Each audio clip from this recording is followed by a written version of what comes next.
Živijo, sem Nika, sem antropologinja, delujem v okviru inštituta 8. marec, sicer pa se preživljam v bistvu z delom s knjigami na najrazličnejše načine. Glavni namen inštituta je prevpraševanje različnih oblik podrejenosti, predvsem na področju spola, preko neke širše perspektive, torej postaviti vedno neenakopravnost v nek širši okvir družbene podrejenosti. Jaz vedno rečem, da se mi zdi dobro pogledati neko tako povprečno življenjsko pot ženske. Torej v bistvu že ko se rodiš, si bombardiran z roza barvo, praviloma, potem prideš v nek šolski sistem, kjer so določeni predmeti bolj namenjeni za fantke, torej tisti, ki so kao za razmišljati in za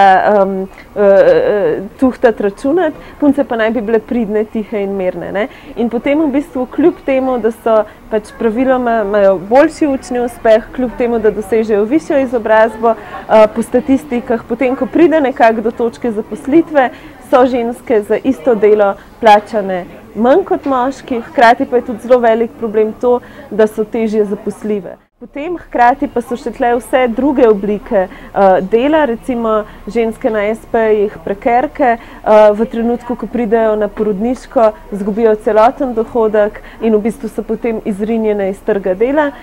Celo življenje doma opravljaš neplačano reproduktivno delo, potem pa vemo, recimo, da ko govorimo o upokojenkah, so samske upokojenke tiste, ki živijo pod pragom revščine. Torej, že sam, če pogledava ta primer, vidva, da definitivno pač neke enakopravnosti v praksi ni, in da ne smemo brati samo nekih črk zakona. Letos marca smo lansirali kampanjo #JazTudi. Pobuda zanjo je prišla strani zelo čudovitih žensk, Darje Zaviršek, Irene Šumi in Renate Šribar.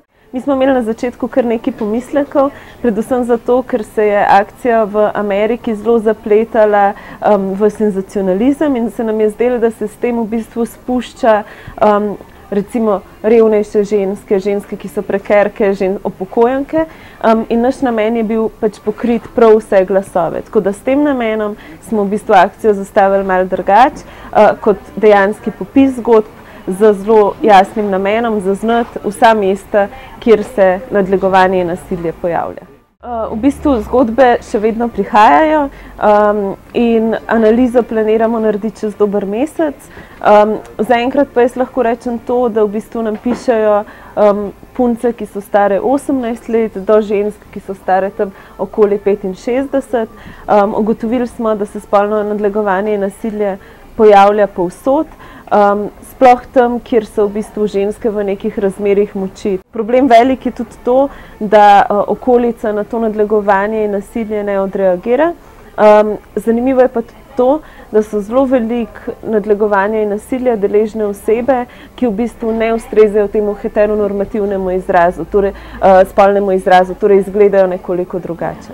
Jaz nasplošno mislim, da je Evropska unija v resnici tudi s svojimi institucijami na nek način v širši družbeni sliki krepi družbeno podrejenost oziroma pač razvršča neke države na države centra in države periferije in se mi zato zdi nekako samoumevno, da različne oblike podrejenosti seveda najdemo tudi v Evropski uniji.